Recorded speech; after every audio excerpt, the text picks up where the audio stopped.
Sean bienvenidos a ¿Por qué los estadounidenses son como son?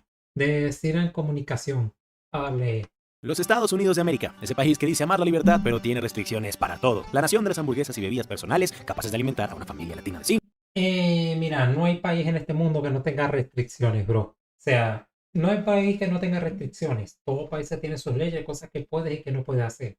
Pero por lo menos en Estados Unidos, tú puedes insultar a tu presidente y que no amanezcas al día siguiente en una bolsa de cartón.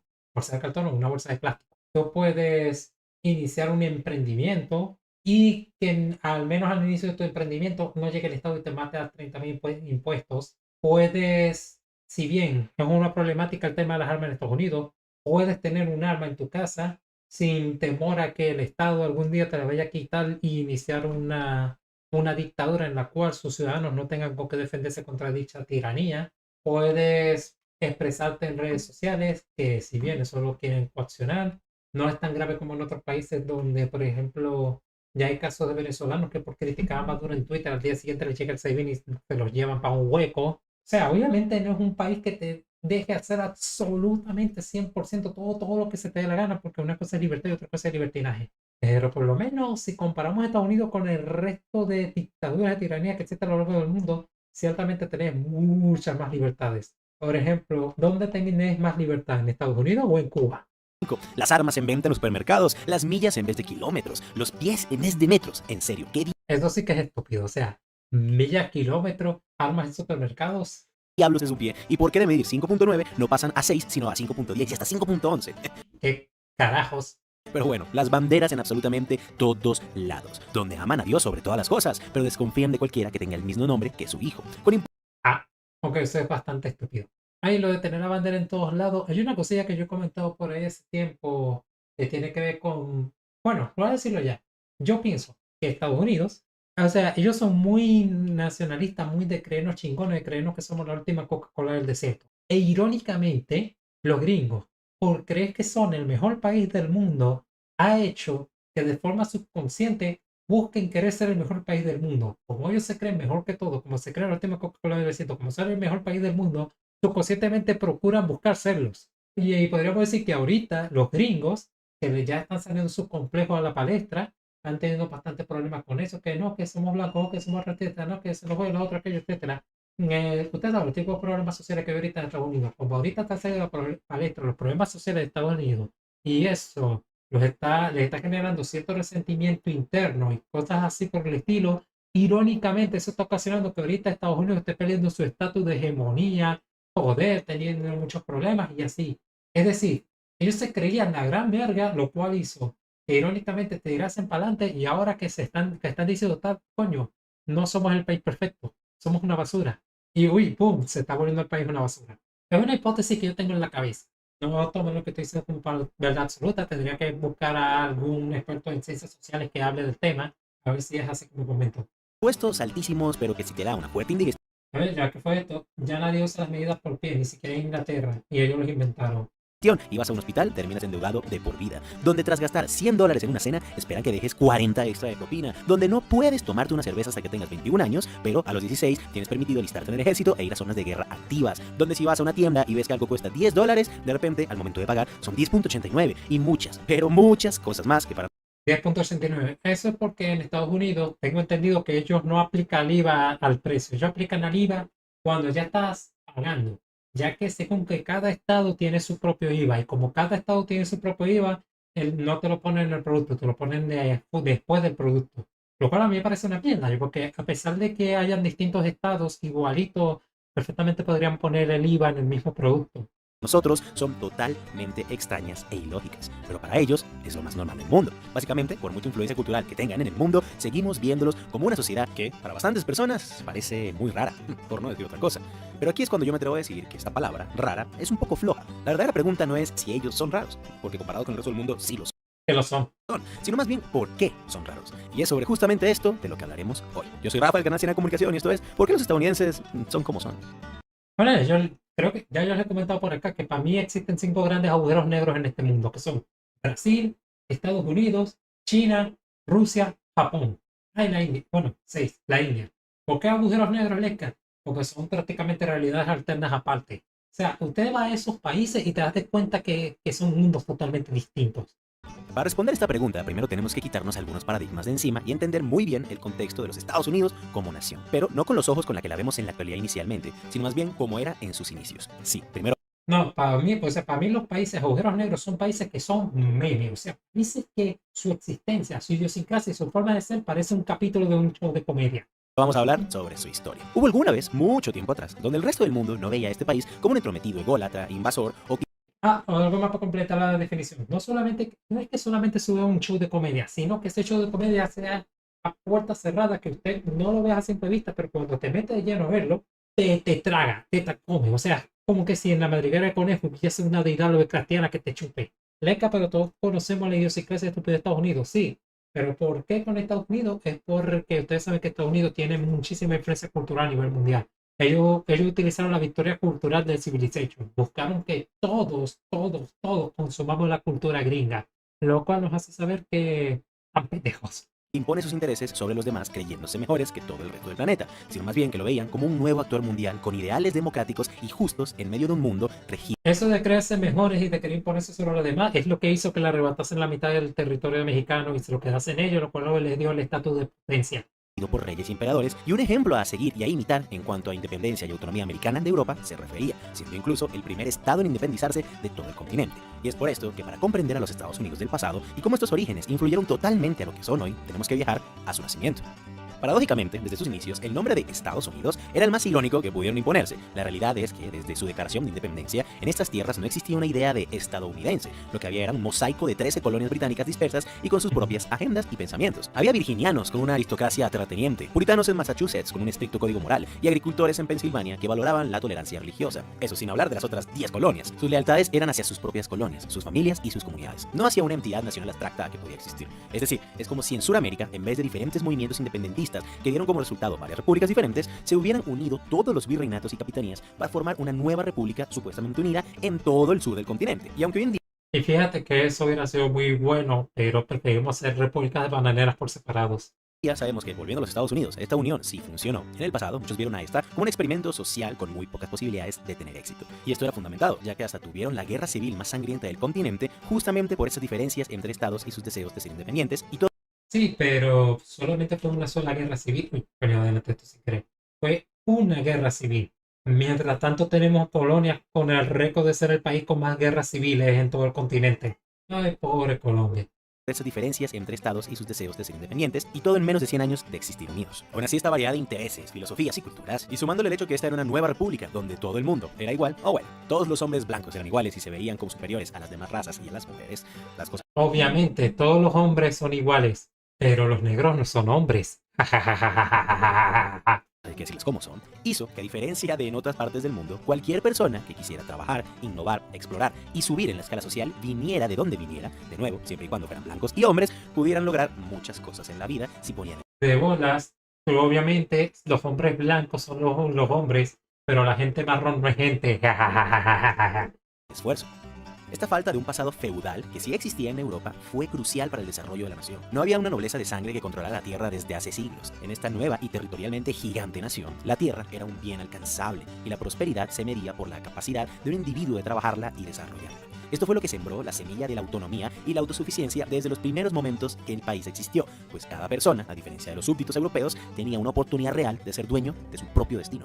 Y con todo y esto, esta unión, ya improbable de por sí, terminó consolidándose de la forma más inesperada, a través de la resistencia. El problema común de la dominación británica, con sus impuestos y leyes restrictivas, fue el catalizador que unió a estos grupos dispares. La guerra de independencia no fue el final de un largo proceso de unificación, sino el inicio de una complicada negociación para crear un país a partir de la nada. Y contra todo pronóstico, estos colonos de tierras muy lejanas a las del rey, sin un ejército profesional ni una identidad común, pero con mucha determinación y ayuda de otros reinos enemigos de Inglaterra, como Francia y España, lograron derrotar al imperio más poderoso del mundo en ese momento y en pleno auge. Esta victoria improbable no solo les dio la libertad, sino que En Latinoamérica sí que fue Colombia. En el resto del mundo, ya lo busco. A ver, se me dice que Colombia me ríe. China es considerado el país con más conflictos bélicos, incluyendo guerras civiles del siglo XX hasta la actualidad. Si bien China ha tenido numerosos conflictos internos, también ha experimentado un gran número de guerras civiles a lo largo de su historia, especialmente durante el periodo de formación del Estado unitario y en la lucha contra los señores de la guerra. Además, ha participado en numerosos conflictos internacionales, lo que la lleva a ser uno de los países con más intervenciones militares del mundo. Bueno, teniendo en cuenta que China es tan antigua como el mundo mismo, bueno, el mundo mismo no. Bueno, bueno, sí, vamos a usar esta expresión. China es tan antigua como el mundo mismo. Así que normal que tengan un chingo de guerras civiles. Y Colombia relativamente es más joven. Ahora, para confirmar, ¿cuál es el país en América que más guerras civiles ha tenido? A ver, ¿cómo está Samuel? Andamos viendo acá por distintas cosas varias. A ver, en América, Colombia es el país que ha experimentado la mayor cantidad de guerra civil a lo largo de su historia. Sí, eso es de Colombia. Hola, Das, bienvenidos. Que creó un mito fundacional. Les enseñó que un grupo de individuos ordinarios, guiados por sus propias convicciones, podía lograr lo imposible. De esta victoria nació lo que conocemos como el excepcionalismo americano, la creencia de que su nación no solo era libre, sino que estaba destinada a ser grande. Esta idea de que todo es posible a través del esfuerzo individual se arraigó profundamente en la idiosincrasia estadounidense, cimentando una identidad colectiva que, paradójicamente, glorifica el poder del individuo sobre la unión y bienestar del colectivo. Ahora sí, este individualismo estadounidense no nació de una ideología clara y de pensadores en universidades, para nada, sino de la necesidad existencial de sobrevivir en una tierra salvaje más allá de las pocas ciudades que había. A diferencia de Europa, que tenía un pasado feudal y fronteras bien definidas desde hace siglos, en América del Norte la tierra era, al menos en teoría, de quien pudiera reclamarla y defenderla. Esto cimentó la idea de que no se dependía de un monarca o de un señor feudal para tener un lugar en el mundo. El estadounidense del pasado, especialmente aquel que se alejaba de la costa este, era un pionero, dueño de tierra, un individuo que con su hacha, su arado y también con su rifle para desplazar a muchos nativos, se abría camino en la inmensidad del continente. Esta expansión masiva de este a oeste no fue un proyecto del gobierno, para nada. Al contrario, más bien muchos estados odiaban que una buena parte de su población se fuera de sus fronteras y dejaran de pagar impuestos allí, sino que fue un esfuerzo individual. Fueron los propios excolonos y nuevos inmigrantes de toda Europa, como irlandeses, escoceses, germanos y hasta escandinavos y sus familias, los que, impulsados por la promesa de tierra propia y una vida mejor, empacaron sus cosas y se lanzaron al desconocido oeste. Ellos fueron los que construyeron sus propias comunidades, lidiaron con los peligros de los bosques, las llanuras, las montañas, los ríos, los desiertos y de sus originales habitantes también, y establecieron sus propias reglas a menudo antes de que el gobierno central pudiera siquiera tomar nota de lo que estaba pasando. Miren, ¿se acuerdan la hipótesis que dije al inicio del gringo promedio por creerse que es la gran verga? Se los hizo irse para adelante y hacer cosas increíbles, lo cual irónicamente terminó ocasionando que Estados Unidos se convirtiera en un país grande y poderoso, pero que lo dejé en el terreno de hipótesis que tal vez yo estaba puñadeando y que incluso estaba pensando que quizá me vine muy arriba de la pendejada que dije. Pues parece que no estoy muy equivocado.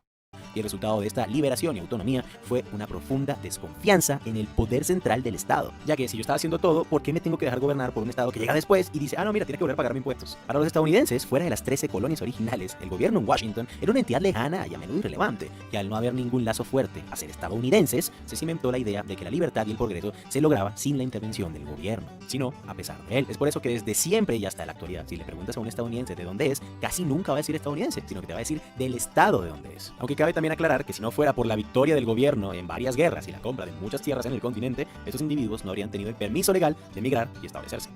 Fue en ese contexto de expansión individual donde se popularizó la doctrina del destino manifiesto, una que de cierta forma se sigue viendo en el comportamiento actual del país. Esta era la creencia de que la expansión por todo el continente no era solo un derecho de ellos, sino un mandato divino. Esta fusionó el individualismo con el excepcionalismo. El pionero que reclamaba su tierra no solo buscaba su propio beneficio, sino que estaba cumpliendo con una misión sagrada de llevar la civilización, la democracia y la luz a las tinieblas.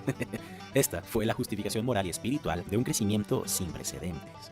Y es por eso que el destino manifiesto me lo ordena usted, señor mexicano, me debe ceder la mitad de tus tierras. O que tenés indígenas ahí en esas tierras, no importa, se me largan. Grande los gringos. Que también dejó la lamentable sentencia para miles de nativos que habitaban ya el oeste y que fueron obligados a entregarlo todo o a morir defendiéndolo. Al final parecía que nada ni nadie se interpondría entre los estadounidenses y su supuesto destino. ¿Sabes? Si te pones a pensarlo, técnicamente todos esos indígenas que los gringos se pusieron a cazar y corrieron de sus tierras eran españoles. O sea, si te pones a pensarlo así, esto fue correr a un montón de españoles de esas tierras. Si lo vemos desde el punto de vista territorial, porque como eran territorios que eran parte de Nueva España, y como eran parte de Nueva España, por ende sus habitantes eran españoles, y luego después de eso, que pasó a ser mexicano, por lo tanto, estos montón de indígenas se volvieron mexicanos. Luego los gringos los corrieron, luego después de correr sus tierras los metieron en campos de concentración, digo, reservas. Después de esas reservas, bueno, a día de hoy los consideran como ciudadanos gringos, pero todavía siguen siendo como ciudadanos de segunda. Bueno, es interesante. Sí, me estoy poniendo modo hispanista en este mismo momento. Y hablando de hacer lo que les diera la gana y estar convencidos de ser mejores que los demás, la rareza de Estados Unidos, tanto en el pasado como en la actualidad, no puede entenderse sin hablar de su profunda y a menudo visible fe. Mientras que en gran parte del mundo occidental la religión ha sido relegada al ámbito privado, en Estados Unidos sigue siendo una fuerza muy pública y poderosa. Y al No siendo solo Jerónimo. A día de hoy hay un descendiente de Jerónimo que sigue vivo, que él hace conferencias en favor de los derechos de los indígenas, si no me falla la memoria, y el sujeto sabe hablar español. igual que con el individualismo del que ya hablamos, la razón de este fanatismo religioso actual también está en sus orígenes. Muchos de los primeros colonos, como los puritanos, eran refugiados religiosos que huían de la persecución en Europa. No vinieron solo en búsqueda de riquezas, sino con la misión de crear una supuesta ciudad reluciente sobre la colina, una sociedad ideal que sirviera como faro moral para el resto del mundo. Dicha creencia de tener una misión divina se fusionó con ese mito del excepcionalismo americano del que hablamos. La muy improbable victoria contra Gran Bretaña no fue vista solo como un milagro militar, sino como la prueba de que la providencia divina estaba del lado de esta nueva nación. Y esto, sumado al destino manifiesto, le dio a la colonización del oeste una justificación moral y espiritual. Y no solo eso, sino que se sentía como una necesidad. El pionero que empuñaba un rifle y un hacha contra sus enemigos nativos e incluso de otros países también llevaba una Biblia. Y sentía que su lucha no era solo por tierra, sino por un propósito más grande, uno divino. Esta fe pública se consolidó en la cultura. La frase "In God we trust", en Dios confiamos, en sus billetes, el juramento de lealtad que hasta está en su constitución, que menciona a una nación bajo Dios y el papel de los grupos Hace tiempo escuché a alguien decir, pues que no fue Migala, yo sé que Migala lo dijo, pero esa frase es de antes, que dice que a esta frase, el que escribió esta frase, "In God we trust", le faltó una O. O sea, en lugar de decir confiamos en Dios, debería decir confiamos en el oro. religiosos en la política hasta en la actualidad no son accidentes, son el legado de una nación y de un pueblo que se han visto a sí mismos desde el principio como una entidad con propósito especial. Para el estadounidense promedio, la religión se entrelaza perfectamente con el patriotismo de una forma que es inusual en otras partes del mundo, comparado solamente con aquellas en el Medio Oriente. No es solo una fe personal, sino una parte de lo que significa ser estadounidense. Me estás diciendo que el gringo promedio, si hubiera sido musulmán en lugar de cristiano protestante, a la mierda, no lo había pensado. O sea, toda esta idiosincrasia, esta forma de ser, esta forma de expandirse a nivel religioso. O sea, yo creo que lo estaba dando por hecho porque como son cristianos protestantes, no soy muy fan de los protestantes, pero son cristianos al fin y al cabo, yo como que lo veía normal, yo lo daba por hecho de nada, comparten hasta cierto punto mi fe. Pero si cambio cristiano por musulmán y le meto la idiosincrasia al gringo promedio, me acaba de reventar la puta cabeza. Eso suena interesante, bro. Ey, me encanta esta historia que me estás dando sobre los gringos y eso. Irónicamente, esto refuerza mi hipótesis. Pero hay una cosa que esto no me explica y es por qué coño los gringos igualito miden con sus dedos y con sus pies. Y por qué destruyen cualquier comida que toquen. Y a ver qué otra cosa podemos burlarnos los gringos. En fin, todos esos memes de los cuales nos burlamos los gringos al inicio, como que el video uno me lo explica. O simplemente podríamos decir que la razón por la que los gringos son así, además de esto, es que están pendejos. Sí, yo creo que es eso. Vamos a dejarlo en que está pendejo y ya está. No necesitamos más explicación. Debido a la gran cantidad de tierra que tenían a su disposición, el primer siglo de Estados Unidos como nación se caracterizó por un marcado aislamiento. Bajo la bandera de la doctrina Monroe, el país se autoproclamó protector del continente americano, de norte a sur, declarando que Europa no tenía cabida en los asuntos de toda América. Claro, ¿por qué dejar que Europa influya Me encanta esa frase. Cuando los gringos decían que América es para americanos, la gente piensa que ellos se referían que el continente entero es para nosotros, que nadie del extranjero tiene que intervenir. No. Se referían a que América para americano es este continente entero es de ellos y que nadie de afuera debe meter sus asuntos en este continente? ¿Por qué? Porque es de ellos. ¿Por qué crees que dicen que nosotros somos su patio trasero? de norte a sur, declarando que Europa no tenía cabida en los asuntos de toda América? Claro, ¿por qué dejar que Europa influya con tus vecinos cuando tú mismo Ya, va, este es Otto von Bismarck. ¿Por qué Otto von Bismarck lo están dibujando como un enano? puedes hacer eso, ¿no? Esta doctrina fue la primera manifestación a gran escala y lejos de sus fronteras de ese excepcionalismo americano que tanto hemos hablado. La creencia de que Estados Unidos era el líder natural de la región y por lo tanto debía mantenerse al margen de los conflictos del viejo continente. Sí, yo me sé esa curiosidad de que el Imperio Español ayudó militarmente y económicamente a los independentistas estadounidenses. De hecho, Francisco de Miranda, si no me falla la memoria, participó en la independencia de Estados Unidos también. Pero algo divertido, y es que Estados Unidos no le pagó a España. O sea, España ayudó a Estados Unidos a independizarse y no le pagaron. Ah, algo más, algo que me acabo de acordar. ¿Quién fue el pelotudo en el disco de Pandro que me dijo el otro día que el proteccionismo es de izquierdas? Que el proteccionismo y el aislacionismo es de izquierda. Porque aquí vimos como Estados Unidos, un país bien de derechas, en su fundación aplicaron el proteccionismo directamente. Y no solo el proteccionismo, el aislacionismo, que es mucho más profundo que el proteccionismo. Por cierto, eran bastantes, y todo esto para proteger sus propios intereses en la región. Este periodo de expansión y consolidación regional reforzó la idea de que la prosperidad y la libertad eran asunto propio, todo sin la intervención de las potencias europeas que estaban llenas de problemas.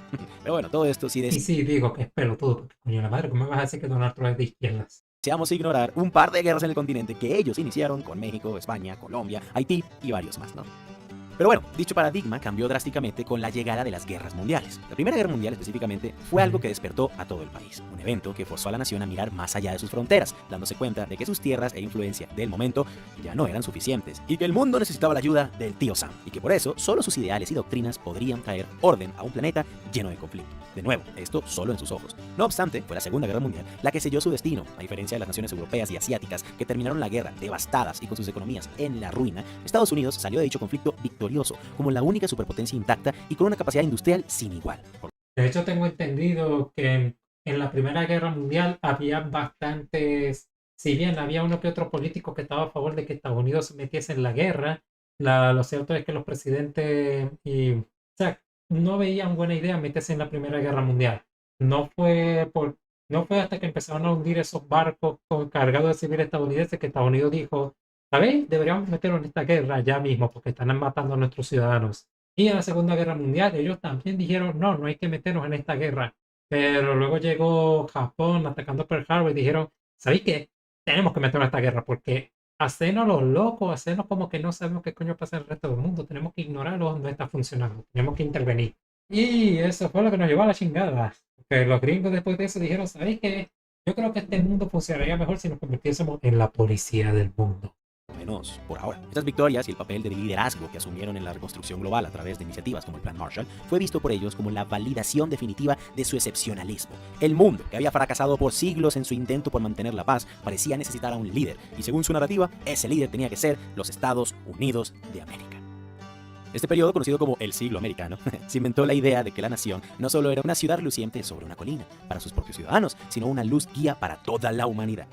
Lo sé, pero bueno, sigamos con la narrativa de ellos. Se vieron a sí mismos como los defensores de la democracia y la libertad contra la amenaza del comunismo y del fascismo. Su éxito material, su prosperidad y su poder militar se convirtieron en la prueba final para ellos de que su forma de vida y sus valores eran superiores y dignos de ser exportados a todo el resto del mundo. Pero el resto de esta historia, en especial el cómo de estos valores se convirtieron en lo que son hoy, bastante retorcidos, es para una próxima a ser publicada, pero ya lista, segunda parte de este tema.